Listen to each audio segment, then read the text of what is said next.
Hello Kitchenatex! Welcome to my channel. Tayo naman ay may panibagong recipe ulit at ang ating recipe for today ay rellenong pusit na inihaw. So, umpisahan na po natin na gawin ang ating napakasarap na rellenong pusit. At ito ang ating mga ingredients para sa ating inihaw na pusit o kaya ay tawagin nating rellenong inihaw na pusit.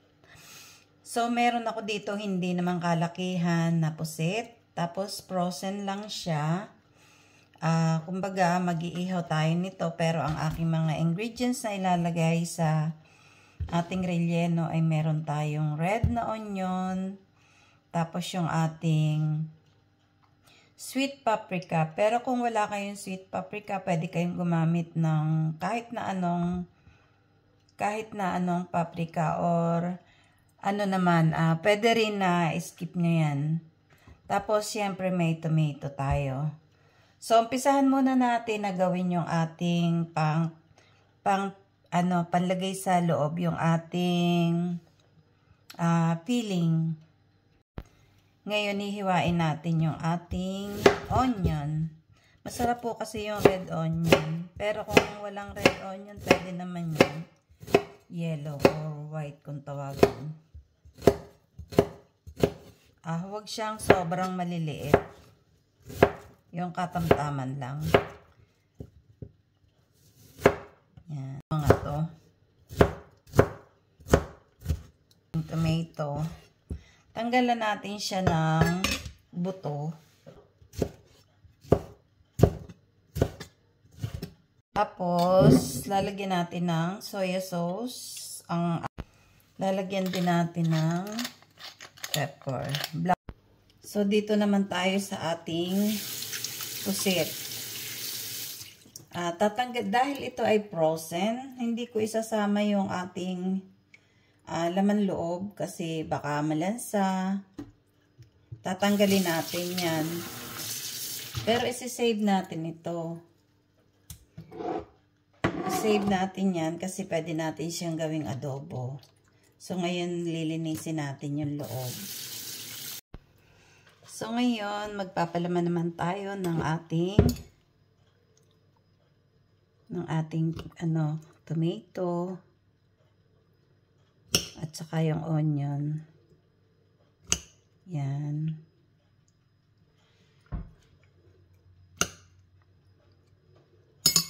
So, gagamit din tayo ng toothpick para isisil natin yung ano niya. Ito yung bunganga niya. Bunganga ba yung tawag doon? Yung butas niya. Yan.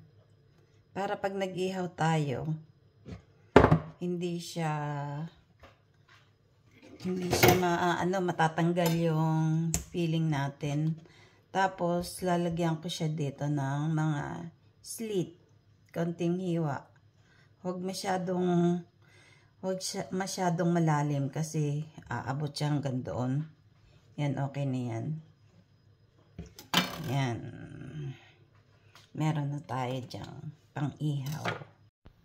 So, dahil na na nating lahat, nalagyan na natin ng filling. Ilalagay naman natin dito sa ating final na lalagyan. Kasi titimplahan na ulit natin siya. Yan. Lalagyan natin ng salt. Kasi yung nilagay naman nating toyo, hindi naman yan kaagad, kasi lumalabas yun. So, ayan. Lagyan natin ng panibagong salt. Tapos yung sabaw ng ating inano kanina, ihalo pa rin natin. Yung sabaw lang, huwag na natin lagyan ng tomato. Kasi may tomato pa matira. So, yan. Pwede kayo maglagay ng bechin o kung ano yung gusto nyong ilagay. Tapos, maglalagay rin ako ng konting oil. So, lalagyan ko siya ng konting oil para pag, hindi siya ma-dry. Yan. Konting-konti lang. Tapos, kung may pang-brush naman kayo ng oil, yun, pwede. Ilalagay nyo rin siya. So, ito na yung ating pang-ihaw na rellenong pusit. So, syempre, pag may inihaw, kailangan natin may sausawan. So, ito yung ating garlic. Hiwain lang natin mabuti. Pino, para lasang-lasa siya.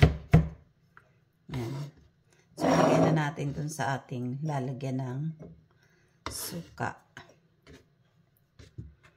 Madali lang po pero masarap.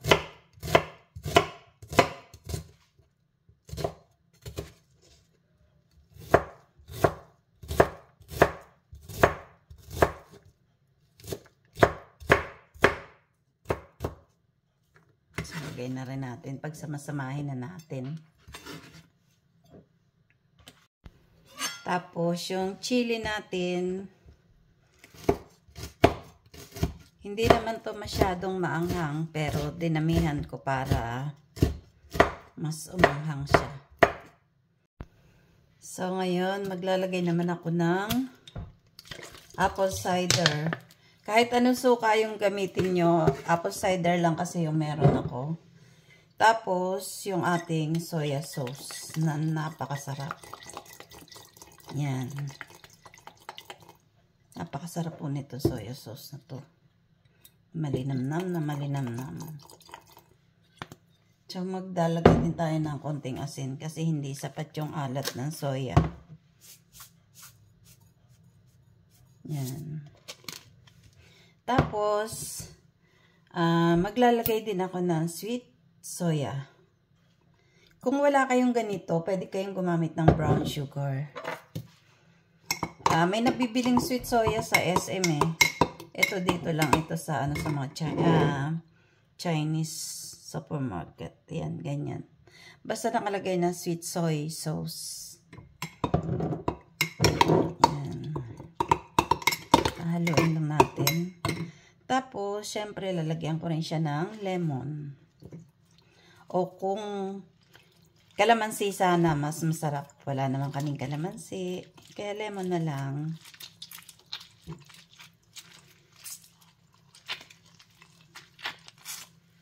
Yan.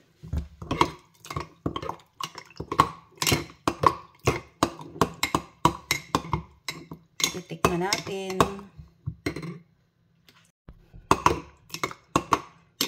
Tikman natin yung ating sausawan.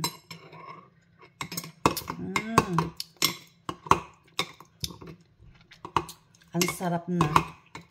Grabe, sarap. Pero kukunti lang yung sausawan ko.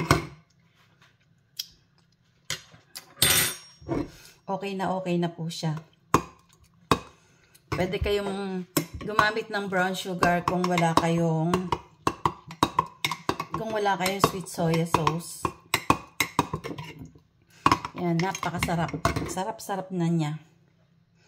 Ito yung aking pangmalakas ang sausawan sa lahat ng barbecue. Ganyan. Sorry pala, may nakalimutan pa ako. Siyempre, yung ating black pepper, hindi dapat mawala. So, ito naman po yung ulo ng pusit. Ating naman siyang inadobo ng napakasarap para hindi naman masayang. So, ito na ang ating ulo ng pusit. Hindi ko na nabidyohan yung yan lang ang natira. Wala na po. Masarap kasi. Uy, ayun o yung pinay. Dalawa na sanang ingay nila, diba? Thank you for watching.